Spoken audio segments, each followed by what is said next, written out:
Greetings, welcome to Ask George. This is after day 2 of the first test between India and England at Hyderabad. And as promised, Honey has come to join us. I think she won the vote. What a result! What a result that is. She is beautiful. So much better than the train set. She beat the train set, didn't she? Thank goodness. It was quite a close vote. It was actually. There were only, a few dozen in it, I reckon. A lot of people don't like dogs, do they? And they're strange people, but not many. Well, who could not like Honey? No, come on, she is genuinely. She's genuinely. She's a beautiful dog. Great companion for the editor of the Cricketer. But I think she wants to get down now. So all let her be. Anyway, before we go on, I'm just going to say that we'll be producing these videos from every day of the 5-test series, and you can submit your questions via our social media channels at any time during the test match using the hashtag Ask George. That's hashtag Ask George. Remember, you can read all of George's exclusives from England's tour of India and more by subscribing to the Cricketer's digital offering for only £3.99 a month. Just follow the link in the video description. Now, are we going to have? Done. Yeah, thank you. Are we going to have 3 minutes of whinging about the traffic, or shall we crack on? Let's crack on. First question, Ben Rigby. It already feels like England might need an Alastair Cook moment to show India they're in the fight. But does the current approach preclude that? If not, who is the likely candidate? I don't think it has to be done exactly like Alastair Cook does it. It doesn't. It wouldn't matter whether the innings was made over 10 hours or 3 hours, surely. But yeah, that's a fair point about England are going to need to produce something pretty special to get back in this game. That is for sure. But I don't think it matters whether it's a Ben Duckett century, Ben Stokes style century, or an Alastair Cook style century. Perhaps Joe Root is the closest, but I mean none of them are particularly close. But I don't think it matters particularly the style. As we saw today, though, when India and Jadeja in particular batted sensibly, perhaps in an old-fashioned way, it was probably when India really capitalised on their advantage and took this game beyond England, probably. You could, Alastair Cook, you could say, I was wondering actually, because he's presumably alluding to the 294 he scored, but also you could talk about his debut at Nagpur when he scored 60 and 104, didn't he? 104 not out. Well, no, you could talk about his 2012 innings. I mean, that's what he's talking about, isn't he? He's talking about Ahmedabad, where he scored. Yeah. I think that was when he was at his best. So England were being utterly thrashed, but Cook scored 100 to show them, I think, that you could get runs. And then, of course, he scored another 100 in Mumbai, was backed up by KP's brilliant 100. And they went from there. But his innings, albeit in a very heavy defeat, showed how England could prosper, I think. It gave them some belief and some sense that, this wasn't impossible. So it was very important innings. I see. Yeah, that's that. Although he got 176 and Pujara earlier in the match scored 206 not out. Right, very good. Well, yeah, there we go. Does anybody bat like him? But anyway, yeah. Okay, next question. Ryan, is it fair to say England's best spinner this series is Joe Root? Well, it's a bit premature to say in the series, but he's probably been England's best spinner in this game so far. Yeah, he has. And that's both credit to him and a bit of a worry. I mean, let's be honest, Leach is a bit injured. And because of that, maybe isn't at his best. So he wasn't able to bowl longer than 4 over spells. I think half his spells today were 2 overs. And he bowled 16 overs in the day, and England needed more from him. There's no way around it. They just did. But if you've got he's got his left knee is injured, apparently. He's an impact injury, which might be better than a, wear and tear injury. But with him able to operate in that limited capacity, Root was certainly the best of the spinners. He's a clever bowler. He's got a lot of experience. He's actually got quite nice rhythm, hasn't he? But, you wouldn't say that he is anywhere near a match for India's off-spinner. Ravi Ashwin, Joe Root is not an even battle when it comes to spin bowling. So, yes, it says both a lot for what a game cricketer Joe Root is, and also, I'm afraid, the limitations of the rest of the attack. Okay, background noise asks, is enough recognition given to the historically freakish fact that India can field 3 world-class spinners, all of whom can bat? Yeah, it's a fair point that because they, yeah, it's a really well put question. They have shown it just even here that their batting is crucial.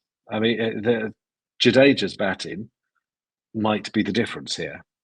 Jaswal obviously gave India a fantastic start, but Jadeja is such a good cricketer. And he's played, as I say, just a classical, unhurried Test innings. Because there was just a possibility when India were 5 or so down that they were going to allow England a sniff of getting back in the game. I think all 5 of the first 5 wickets went to quite aggressive shots. 2 guys caught on the mid-wicket boundary, one to an absolutely rank long hop. And it seemed like they were so busy trying to sort of prove a point to England or pulverise the bowling that they were, in danger of missing out on taking the opportunity. But I thought the way Jadeja batted in particular really helped. I mean, he didn't give Ravi Ashwin much of an opportunity to bat. I thought it was Ravi Ashwin's fault, to be fair, the run out. And Aksh Patel's batted nicely as well. So, yeah, I think the point is really well made. And it gives India such balance. In another time, you might be saying, well, they picked 2 seamers and they didn't need 2 seamers and 1 away. So it doesn't matter. You have the luxury of having what? You've got Jadeja at 6 at the moment, isn't he? And I think he's got 3 Test centuries, 12 first class. I think he's got a triple first class, if not 2. Ashwin came in at 8 and he's got 5 Test centuries. Way back in 2012, I thought he could have made it as a Test number 6. So they're really, really good all-round players.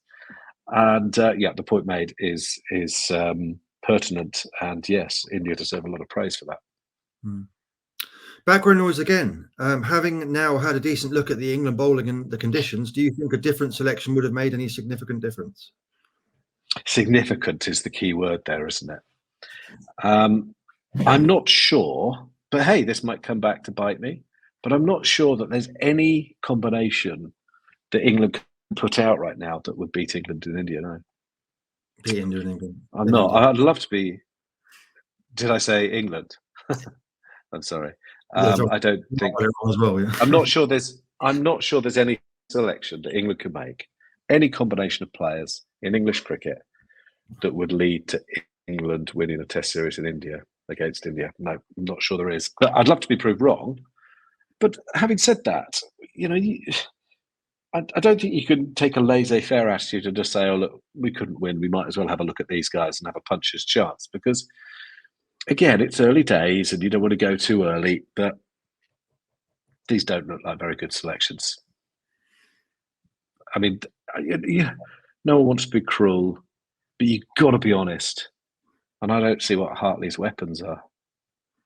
But it'd be really interesting, won't it, to see India bowl probably on day 3 and see if their spinners get more out of it. But just little things like I don't see England getting a lot of drift in the air. India spinners obviously were a real handful on day 1, but Ashwin said afterwards that there was a bit of dampness there, which they were able to work with. Interesting.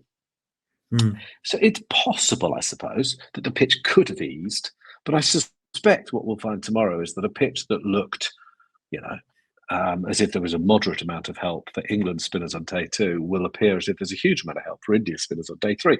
And that is not because the conditions have changed, I suspect. It's because India are just better. And that's a humdinger of a problem that England are facing. India are just the better side, I fear. Very early to say that, 2 days, sport would be dull if it was predictable. But, England have taken some hunches with their selections. They have tried to pick people as sort of get-rich-quick scheme cricketers to somehow get around the fact that the English domestic system is a complete mess. And actually, if they really care enough about Test cricket, they'll have to change the English domestic system and having, whether people like it or not, having a competition dominating the whole of August that no one else in the world bloody plays is very, very unhelpful. And English spinners just don't bowl enough as they're developing. There's plenty of talent there. There really is. I've seen loads and loads of talented guys over the years, and their careers kind of. Carter at Nottinghamshire. I thought he was going to be such a good player. Tall, offy, and he recently became white ball only, and is never had a chance to fulfil the talent he had. And he's just one of several examples. What happens is England keep picking people like Mason Crane, and people will be able to name others, and hoping that these young fellas without a lot of experience are going to sort of be magical Shane Warne-like cricketers. It's not fair on them. It's not fair to expect a 19-year-old leg spinner with 24 first-class wickets to do the job. In my piece today, I've sort of written about this. When Pat Pocock and Phil Edmonds were part of that 84-85 side that won in India, Pat Pocock went on the tour. He had 1,500 first-class wickets. He had played 500 games. 500.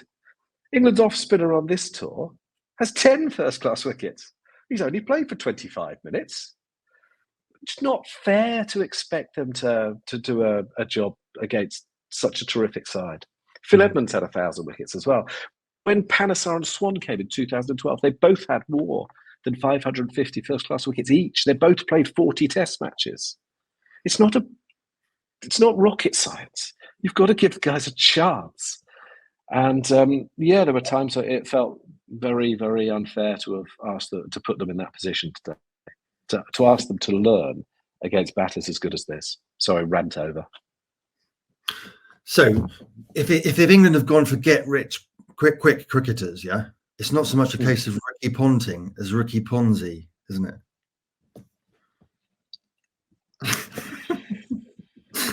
Right. I've been sitting on that for about 2 minutes. Anyway. Shall we talk about traffic again for a bit? Right. Okay. Right. James. This is why Honey's left. Honey right now is on the phone to her agent. I'm not appearing on this. Ricky Ponzi, yeah. Anyway. Right. James B says, "Is it fair to say England look rusty with bat and ball, or is that just an convenience excuse?" I've lost my rhythm now. Or is that just a convenience excuse? Well, it's not an excuse, because whose fault's that? So no, it's not an excuse. But is it also a bit true? Yeah, of course it is. Jack Leach came on, gifted up a full toss that was smacked for four. It's not really part of his game. They do look a bit rusty. They look as if a lot of them could have done with a warm-up game or two. Well, whose fault's that? Play one then. Play one against the Lions if you want to. I mean, they sign off on this stuff. They arrange their own preparation. I'm sure they could have had warm-up games. They chose not to. Yes. But I mean, both things could be true without being in conflict. They can be rusty, but it's not an excuse. Okay, Simon Stokes, now I presume no relation, says spinners look like they are short of practice. Maybe play a couple of tour matches in the country next time. Well, we just did that, didn't we? But I think I do think it's fair. I think any cricketer you ever ask will say that actually being out in the middle and playing competitive cricket is different from any sort of warm up that you can have in terms of nets or inter-squad games. So yes. That does look as if it's an issue, but they could have played a lot. I don't think it would have necessarily changed the result of this series. As I say again, I fear there's no combination that England could put out. I mean, the thing is, let's go through some of the players who aren't available for India right now. And there's Rishabh Pant. There is Virat Kohli, as I suppose the obvious one. Mohammad Shami. They look a lot better, just those three, say. Yeah. Wow. I love Shami's awesome, isn't he? He is. I mean, I don't know whether this wicket would have offered him a huge amount, but he's such a quality performer that you think he would find a way. But anyway, the point being that as well, that any surface, really, I don't know. I was a bit surprised that, I mean, it was an odd series in the end, but it feels that the last couple of series in England have been very, very close. India have pushed England all the way. And in England with English conditions and all those advantages, it's a very, very even series, contest. In India, it doesn't feel like it, does it? At the moment, but hey, I shouldn't say this so early. We're 2 days in, there could be another 23 days cricket. There won't be, but there could be. I was going to say, stick with us, please. Stick with reading your reports and watching Ask George. England can come Well, back. we can't. Yeah, but no, we're not going to lie to people. No, I know. Come on, we can do it. We can get back. Right, last question. Jack Rule says, isn't arguably the better test match taking place in Australia right now? Certainly it feels more exciting. Who'd have thought of that? Who expected that to be such a gripping contest? I still think Australia will win. But well, I suppose it's a reminder that cricket wouldn't be the wonderful game it is if it were predictable. But hey, there was an interesting press conference at the end today. I mean, Jeeta Patel, assistant coach, spin bowling coach, came and did it. I mean, tough call, yeah? What are you going to say? But he did say something like, yeah, I mean, the score doesn't matter. It doesn't matter about the amount of runs. It's not about that. It's about taking away. I'm thinking, the number of runs does matter a bit, doesn't it? A little bit. I mean, I don't know how the game works, but I think it matters a bit, Jeets. But I mean, he's obviously in an impossible position. But if you read a transcript, it would sound like he was insane. Yeah, we had such a good day. Lads were fantastic. What can he say? He's obviously in an impossible position. He can't come in there and go, Anyway, he can't be negative, but it does sometimes sound as if they are in a cult. Anyway, but the game in Brisbane, yeah, brilliant. It's really nice to see. But look, I don't know how many tours I've done in the Caribbean, loads, and I've never seen England win there, apart from the T20 World Cup in 2010. So I'm quite used to seeing West Indies do well. So perhaps it should never be that much of a surprise. Was it this time last year? No, it wasn't. It was 2 years ago that they beat England. 2 years ago, yeah, when we were in Barbados, yeah. If anybody hasn't seen I'm surprised there are no questions about anyone in the Lions, because I should have mentioned in my piece. But could Callum Parkinson help? Could Liam Dawson? I mean, not that we know whether he wants to come. Could Danny Briggs? Well, I think they're all competent bowlers. I bigged up Jack Carson, didn't I, from Sussex, but he didn't have a very good first Lions test, I'm afraid. 0 for 150, but maybe he's feeling a bit dispirited after his treatment. But well, I don't think his treatment's been too bad, but I wondered whether his action had changed a wee bit. But you tell me. I would be interested to know. But he's also, they've gone for Shoaib in that position. I guess I was meaning if Leach happened to need to miss out because of his injury. I mean, Tests come back to back, and for Leach's role, you need someone to bowl a lot of overs. He's got to be a proper workhorse, and he wasn't today. So could you bring in Dawson, Parkinson? But whoever asked that question earlier, would it have absolutely turned this game on its head? Well, you've got to be reasonable what you expect. They're good, competent bowlers. They're not Gary Sobers. Carson is fast and flattish, but he's just got this sort of knack of taking wickets, and he's just got something about him. He's got a bit of competitiveness, but we'll see. Sussex player, of course. It's worth giving a bit of credit where it's due. There's a group of county officials, not least John Philby, the Sussex chair here, Ian Morgan from Derby, various people. And John Philby invited me to the first place. Yeah.